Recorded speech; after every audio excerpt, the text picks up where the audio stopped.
예, 우리 이 시간 함께 나누실 말씀 사도행전 6장 8절에서 15절까지 말씀입니다. 사도행전 6장 8절에서 15절까지 말씀인데요. 저랑 한 절씩 교독하도록 하겠습니다. 스데반은 은혜와 능력이 충만해서 백성 가운데서 놀라운 일과 큰 기적을 행하고 있었다. 그때 구레네 사람과 알렉산드리아 사람과 길리기아와 아시아에서 온 사람으로 구성된 이른바 리버디노 회당에 소속된 사람들 가운데서 며칠 들고 일어나서 스데반과 논쟁을 벌였다. 그러나 스데반이 지혜와 성령으로 말함으로 그들은 스데반을 당해낼 수 없었다. 그러므로 그들은 사람들을 선동하여 스데반이 모세와 하나님을 모독하는 말을 하는 것을 우리가 들었습니다라고 말하게 하였다. 그리고 백성과 장로들과 율법학자들을 부추기고 스데반에게 몰려가 그를 붙잡아서 공회로 끌고 왔다. 그리고 거짓 주인들을 세워서 이렇게 말하게 하였다. 이 사람은 쉴 새 없이 거룩한 것과 율법을 거슬러 말을 합니다. 이 사람이 나사렛 예수가 이곳을 헐고 또 모세가 우리에게 전하여준 규례를 뜯어 고칠 것이라고 말하는 것을 우리가 들었습니다. 공의에 앉아있는 사람들이 모두 스데반을 주목하여 보니 그 얼굴이 천사의 얼굴 같았다. 아멘. 예, 여러분 스데반이라는 사람을 기억하시죠? 예, 스테반. 스테파노라고 얘기하고요. 그 방송실 들어보셨죠? 그 옆에 앉은 분? 네, 감사합니다. 오늘 스테반에 대해서 좀 잠깐 살펴보려고 하는데, 초대교회 시절입니다. 초대교회 시절에 성령이 임재하는 오순절 사건이라고 저희는 이야기해요. 그 사건이 일어난 다음에 많은 이제 교회 부흥들이 일어나게 됩니다. 그러니까 이게 얼만큼 걷잡을 수 없이 부흥의 역사가 일어나는지 유대교, 기성 종교였던 유대교에서 이거를 도무지 이렇게 무시하지 못할 정도로 이게 큰 세력화라기보다 좀 엄청난 일들이 일어났습니다. 오늘 본문에서 일어난 것처럼 특출난 몇 명만이 아니라 스데반과 같은 사람들이 곳곳에서 일어나서 기사와 능력을 행사하는 겁니다. 사실 베드로의 설교로 인해서 3,000명이 그 한날 한시 회개하는 일도 벌어지는데, 이게 예수님께서 공생에 3년 동안 하신 일들보다 주님께서 미리 예언하셨던 것처럼 더 크고 놀라운 일들이 이 초대교회에서 막 벌어지기 시작한 겁니다. 한국교회의 부흥을 경험했던 세대들은 사실 이게 이런 모습이었겠구나라는 감을 좀 갖고 있는 것이, 저희 나라 이제 1970년대 중후반부터 80년대 말, 90년대 초까지 교회를 어느 곳에서 개척만 하면 그 교회는 그냥 막 성장을 하는 겁니다. 그러니까 부흥회를 하면은 막 정말 병들었던 사람이 낫기도 하고요. 굉장히 놀라운 일들이 막 진짜 초자연적인 현상들이 일어나는 일들이 이 한국 교회에도 있었다라는 겁니다. 그러니까 그것보다 훨씬 더 강력한 일들이 이 초대교회에서 역사로 일어났었던 거죠. 그러니까 이제 이 유대교는 위기를 느낀 겁니다. 유대교의 이 사람들이 얘네들이 그냥 한때 지나가는 바람이려니 생각을 했는데 그 정도가 아닌 거죠. 그래서 어떻게 보면 눈에 띄는 이 예수 그리스도를 따르는 크리스찬들이죠. 예수 그리스도를 따르는 사람들 중에 눈에 띄는 사람들은 정말 전략적으로 체포를 해서 사실은 이제 죽이기까지도 하는 일들을 서슴없이 하게 됩니다. 그 대표적으로 그 일에 앞장섰던 사람이 우리가 잘 알고 있는 사도 바울이에요. 사도 바울이 되기 이전 사울 때 그 열정을 갖고 있었습니다. 그는 유대교의 질서를 지키는 것이 하나님의 뜻을 온전히 이 땅에 이루는 것이라고 확신했던 사람이에요. 그러니까 그 열심을 갖고 다메섹까지 가서 이제 그리스도인들, 그러니까 예수를 따르는 사람들을 색출해서 죽이려는 열심을 가졌던 사람입니다. 굉장히 먼 지역이에요. 이제 지금은 다마스쿠스라고 해서 예루살렘에서 거의 한 6, 7시간을 가야 되는 그런 정도의 거리인데, 당시에 이제 그거를 말을 타고 혹은 이제 보도로 걸어 다니는 상황인데도 그 먼 곳까지 가서 색출해서 핍박을 했던 사람입니다. 그러니까 그렇게 유대교 역시도 정말 전략적으로 이 사람들을 이제 잡아서 색출해서 진압을 하려고 했습니다. 이 팔레스틴 지역이 예루살렘이죠. 예루살렘에서 눈에 띄는 한 사람이 있었습니다. 그 사람이 바로 스테반이었는데 이 사람도 기사와 능력을 막 행사하는 겁니다. 많은 사람들에게 이적을 일으키고. 그러니까 유대교에서 볼 때 제거 대상 1호가 된 거죠. 사실상. 그러면 이제 스테반이 어떻게 하다 그 위치까지 가게 됐는지를 저희가 좀 살펴봐야 되는데 이제 예루살렘에 그리스도인들이 모여서 예루살렘 교회를 이제 개척했다는 표현은 그렇지만 이제 형성이 된 겁니다. 그리고 그 예루살렘 교회의 사실은 첫 번째 이제 목회자는 주님의 동생인 야고보가 첫 번째 목회자였어요. 근데 그 교회에 주도하는 많은 일들을 맡은 사람들은 늘 이 팔레스틴에 거하던 팔레스틴에서 나서 자라고 있던 히브리파 유대 사람들이 그러니까 유대인 중에 히브리파라고 이제 분류되는 그 사람들이 예수를 믿고 예수님을 따르는 사람이 되어서 기독교인이죠. 기독교인이 되어서 그 교회의 모든 살림이나 이런 것들을 맡아하고 있었습니다. 근데 초대교회의 그 중요한 기능 중에 하나가 복음을 전파하고 하나님의 말씀을 가리키는 것도 있었지만 또 한 가지 그와 못지않게 중요한 일을 했던 것이 가난한 이들의 생계를 책임져 주는 거예요. 그러니까 부자들은 자기 것을 다 내어놓고 같이 나눠 쓰게끔 이 교회에다 내어놓았고요. 가난한 사람들은 그 교회에서 나눠주는 어떻게 보면 구제의 비가 될 수도 있고 먹을 것이 될 수도 있고 그것을 가지고 생활을 하게 되는 그런 구조 시스템이었습니다. 자, 근데 이 일을 하는 사람들이 히브리파라는 사람들, 그러니까 팔레스틴 지역에서 태어나서 그곳에서 자라나서 거기서 유대교인으로 살다가 이제 예수를 만나 기독교인이 된 그 사람들이 이 일을 주도하는 핵심적인 멤버였습니다. 자, 그랬더니 어떤 부작용이 좀 일어나냐면 의도한 건 분명히 아닐 텐데 이 매번 구제하는 일에 뭐 고아라든지 과부라든지 생활이 어려운 사람들이 그 구제를 받았겠죠. 근데 히브리파와 같은 사람들, 그러니까 이 팔레스틴 지역에서 태어나서 이곳에서 자라서 이곳에서 살고 있는 이 사람들은 이 구제에서 빠지지 않고 계속 잘 타먹는 거죠. 쉽게 해서 저희 주민센터에서 이제 복지 혜택을 주는 것을 하나도 놓치림 없이 다 받는 거예요. 근데 누가 소외되느냐? 헬라파 유대인. 이 사람들은 누구냐면 팔레스틴에서 나서 자란지는 잘 모르겠습니다만 이 팔레스틴 지역 예루살렘 지금 이스라엘 땅이죠. 이스라엘 땅이 아닌 그 인근에 지금으로 치면 뭐 레바논이라든지 터키라는 이쪽 인근에 해외파입니다. 나가 살고 거기서 자라서 거기서 예수 그리스도를 알게 됐고 혹은 이 팔레스틴에 왔다가 예수를 알게 돼서 기독교인이 된 사람들이에요.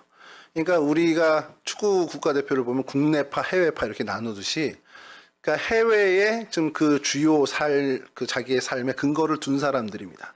이제 그 사람들이 예루살렘에 와서 예루살렘 교회 멤버들이 됐는데 그 사람들이 자꾸 이 구제에서 빠지는 거예요. 근데 저는 좀 이 성경 본문을 보면서 당연히 빠질 수도 있겠다 생각한 겁니다. 제가 군대에 있을 때 일보계라는 게 있어요. 이제 행정계가 있는데 행정을 담당하는데 일보라는 게 있습니다. 군대에서. 혹시 일보를 아시나요? 일보를 아시는 분? 모르시는구나. 자, 그날 우리 부대에 몇 명이 있습니다라는 것을 매일매일 보고하는 게 일보입니다. 그래서 말일날 되면 재급식 병력 보고라고 해서 이만한 정말 거의 전지만한 거에 연초 병력 몇 명, 급여 병력 몇 명 이거를 다 날짜별로 해서 해야 돼요. 근데 그걸 산출하는 걸 일보라고 합니다. 1일부터 말일까지 매일 보고했던 하사 몇 명, 중사 몇 명, 상사 몇 명, 이병 몇 명, 일병 몇 명 이거를 해요. 당시에 군대에서는 이제 담배를 이제 제공을 하는데 제 이전에는 직접 담배를 주다가 제가 군 생활하는 시절은 연초비라고 해서 그 하루에 56.5원을 지급을 합니다. 그때 당시에.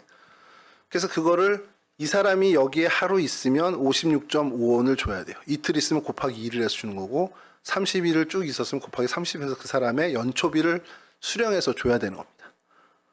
자, 근데 이 사람이 의무대를 가서 입원을 해버렸어. 그러면 한 달 동안에 한 3일이 빠졌다 그러면 56.5원 곱하기 3일을 빼서 받아야 되는 거예요. 그럼 그 돈은 어디서 받냐? 그가 입원해 있는 사단 의무대에 넘겨서 거기서 그 사람의 연초비를 받게끔 수령하게끔 합니다. 근데 이제 사병은 연초비가 다고 간부가 그런 게 오면 급식비를, 수당을 그렇게 계산해서 줘야 되는 거예요. 자, 제가 담당하던 병력이 75명이었습니다. 일단은 우리 여기 소대는. 근데 그걸 가지고 옆 소대 걸 다 수령해서 제가 이제 우리 항공대 걸 다 해야 되니까 그거를 다 했더니 240명분을 해야 돼요. 그럼 이제 저는 75명의 일보만을 하고 다른 일보계들이 한 거를 취합해서 한 달 걸 해야 되는데 일보가 정확하면 문제가 없겠죠. 근데 이 친구가 사단의무대에 갔다 생각하고 뺐는데 그날 저녁에 와버린 거예요. 그러면 수정을 해야 되잖아요. 근데 그거를 군대는 뭐 아시겠지만 안 하는 경우가 수두룩합니다. 그러면 이쪽으로 돈이 나오겠죠. 근데 사단의무대는 이쪽으로 안 나오겠죠. 사단의무대는 걔가 갔으니까 거기서 신청을 안 합니다. 그럼 이 친구 건 신청이 여기서도 저기서도 신청이 안 되는 거예요. 그러면 어떻게 합니까? 사고가 난 거잖아요. 쉽게 얘기해서. 이게 뭐 하루치 56.5원이 상관없는데 며칠이고 또 몇십 명께가 그렇게 되면 큰 돈이란 말이에요. 그럼 행정장교가 그들을 부르죠. 이만저만해서 니네끼리 안 나왔는데 그냥 없는 걸로 하자. 그러면 2등병, 뭐 1병 이런 친구들이 안 됩니다. 저 4,800원 정도 되는데 주셔야 됩니다. 이렇게 할까요? 못하죠. 그래서 네 알겠습니다 하고 갑니다.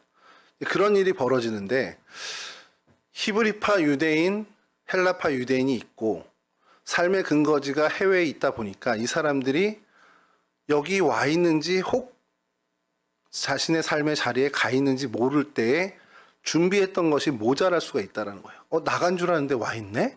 그러면 그 사람들을 이번에는 좀 못 주게 됐네. 이렇게 될 수 있다는 거죠. 하여간 이런 어떤 분위기 속에서 헬라파 유대인들의 어려운 사람들이 종종 이 구제비를 받지 못하게 된 거예요. 자, 이게 근데 별 문제가 아니에요. 어떻게 보면 그냥 그럼 내가 받은 거 좀 나눠줄게 하면 되는데 이게 문제가 되려면 문제가 될 수 있는 게 교회란 데가 그렇잖아요. 별거 아닌데도 그냥 이게 시끄러워지면 문제가 되는 거거든요.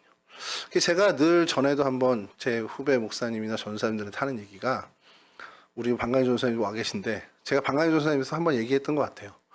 유초동부에서 방강일 전사님이 일을 잘하고 있다 아니면 잘 못하고 있다를 뭘로 판단하냐. 유초동부에서 아무 소리가 안 나오면 진짜 잘하고 있는 겁니다.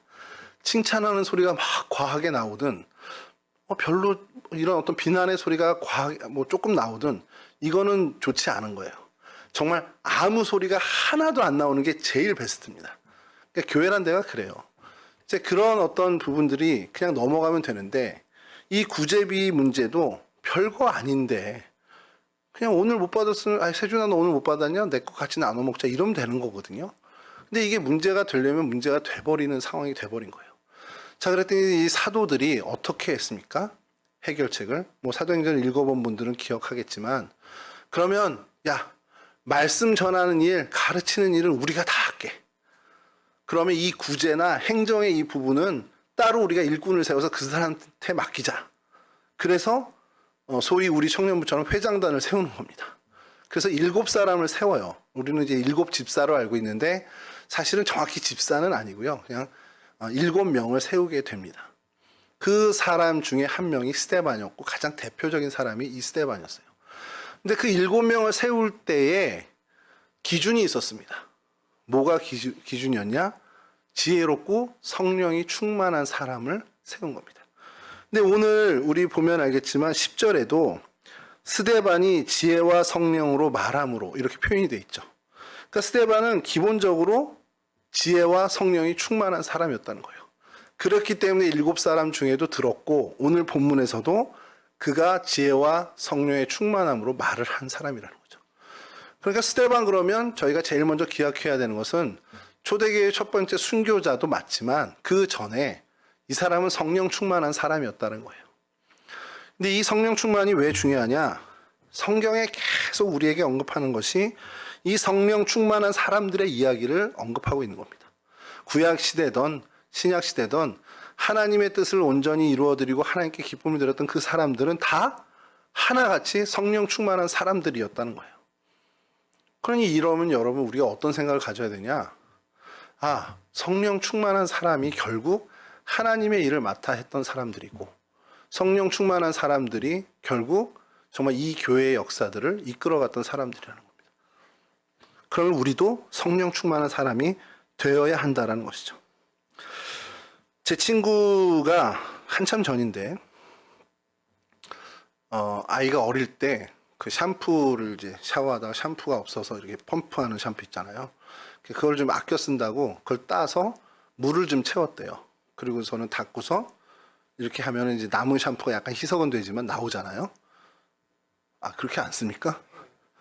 이 부르주아들. 그렇게 썼다는 거예요.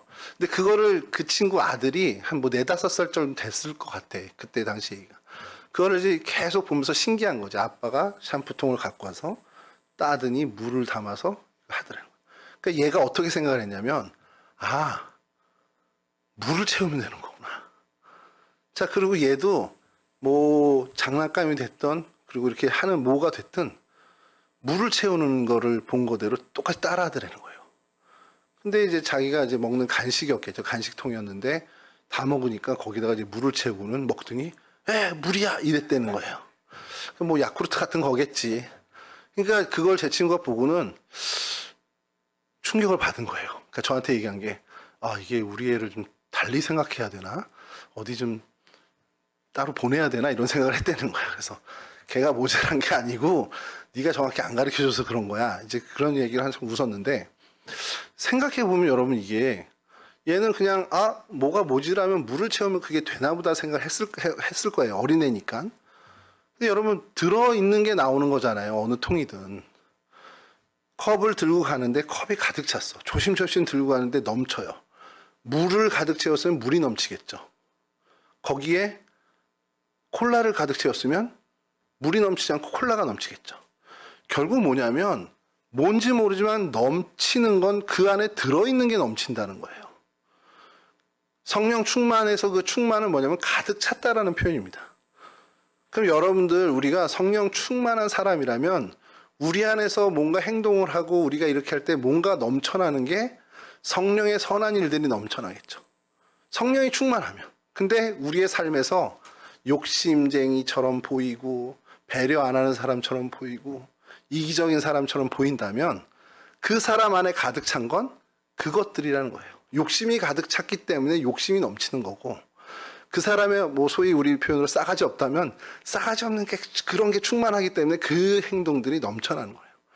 그러니까 넘쳐나는 건 그 사람을 가득 채운 게 넘쳐나는 겁니다. 가득 채우지 않은 없는 게 넘쳐나지 않는다는 거예요. 여러분 성령 충만하면 그 성령이 가득 찬 사람은 성령의 선한 열매가 됐든 은사가 됐든 그것이 넘쳐나는 삶을 살게 된다는 거죠. 그러니까 여러분 내 스스로 나를 점검해 볼 필요가 있는 거예요. 내가 짜증이 많아. 내 안에 짜증이 가득 찬 겁니다. 내가 불평불만을 많이 해.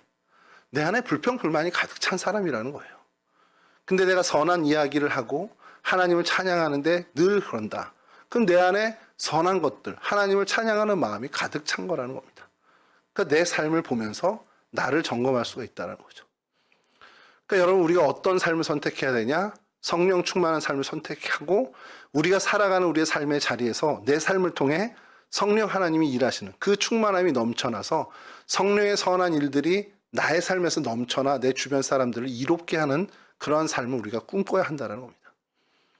그게 하나님이 우리에게 기대하시는 바죠. 자, 그럼 성령 충만하기 위해서는 뭘 해야 되겠습니까? 자, 성령 충만. 성령 충만에 대해서 별로 관심 없으면 뭐 더 들을 것도 없겠지만 여러분 성령 충만하기 위해서 우리가 해야 되는 딱 2가지입니다. 말씀과 기도입니다. 성령 충만은 말씀 충만이라고 바꿔 얘기할 수 있고 기도 충만이라고 바꿔 얘기할 수 있어요. 말씀에 더욱더 가까이 가고 말씀을 더욱더 내게 정말 내 삶에 가까이 하면 우리는 성령 충만한 인생이 될 수 있습니다. 시시때때로 뭐 새벽 기도 꼭 해라 이게 아니더라도 내가 수시로 하나님을 찾고 모든 일에서 하나님과 어떻게 하죠? 하나님을 늘 그 일에 개입시키는. 그러니까 나의 문제의 나의 삶의 모든 자리에 하나님을 계속 초대하는 거예요. 그게 기도입니다. 하나님 어떻게 하죠? 하나님 이거 어떻게 해주세요? 하나님 좀 도와주세요. 이러한 기도의 삶을 살게 되면 그 사람의 삶은 성령 충만한 삶으로 이어지게 돼 있다는 거예요. 말씀과 기도에 내가 매진하면 나는 성령 충만한 삶으로 자연스럽게 이어질 수 있습니다. 이게 여러분 기독교의 신비예요. 오늘 10절에 있는 그 부분, 성령 충만함으로 지혜로 이렇게 말하는 스데반의 모습을 보면서 그럼 결국 이 사람이 성령 충만해서 뭘 했냐라는 거예요. 여러분 성령 충만해서 뭘 합니까? 성령 충만해서 왜 우리가 성령 충만해야 되겠냐는 거예요. 물론 이제 내가 그리스도인으로 하나님의 자녀로서 행복하게 사는 삶의 그 이유, 어떻게 보면은 방법이 성령 충만이기 때문에 그 얘기를 하지만 성령 충만한 사람이 가장 어떻게 보면은 살아가는 최고의 가치는 하나님께 기쁨을 드리는 삶을 살 수 있기 때문이라는 거예요. 난 하나님의 기쁨이 되기를 원해. 내가 정말 하나님께 기쁨을 드리는 삶을 살고 싶어.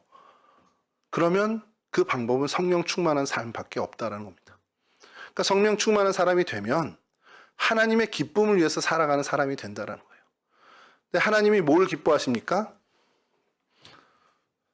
쉽게 생각해 보죠. 하나님 뭐 기뻐하세요? 예배하는 사람을 기뻐하고 또 쉽게 생각하십시오. 하나님이 사랑하는 걸 사랑하는 사람을 기뻐하십니다. 하나님이 좋아하는 거 같이 좋아해 주는 사람 좋아해요. 하나님이 아끼는 거 같이 아껴주는 사람을 하나님은 기뻐하십니다. 전에도 말씀을 늘 반복해서 하는 얘기지만 하나님이 최재혁 집사님을 너무 좋아해. 그러면 세준이도 하나님을 좋아하니까 하나님을 사랑하고 하나님께 기쁨이 되길 원하는 삶을 사니까 하나님이 최재혁 집사님을 너무 좋아하시네? 그럼 나도 같이 좋아해 주는 겁니다. 그럼 하나님이 세준이를 보고 기뻐하신다는 거예요. 여러분 이게 하나님께 기쁨을 드리는 삶이에요. 하나님이 예배하는 나를 너무 기뻐하셔. 그럼 예배하면 됩니다. 하나님이 기도하는 나를 기뻐하셔. 찬양하는 나를 기뻐하셔. 그럼 기도하고 찬양하면 돼요. 하나님이 아끼는 게 있어요. 나도 같이 아껴줍니다. 하나님이 이 세상 피조 세계를 아끼시잖아요. 당신이 창조하신 이 창조 세계를 엄청 아끼십니다.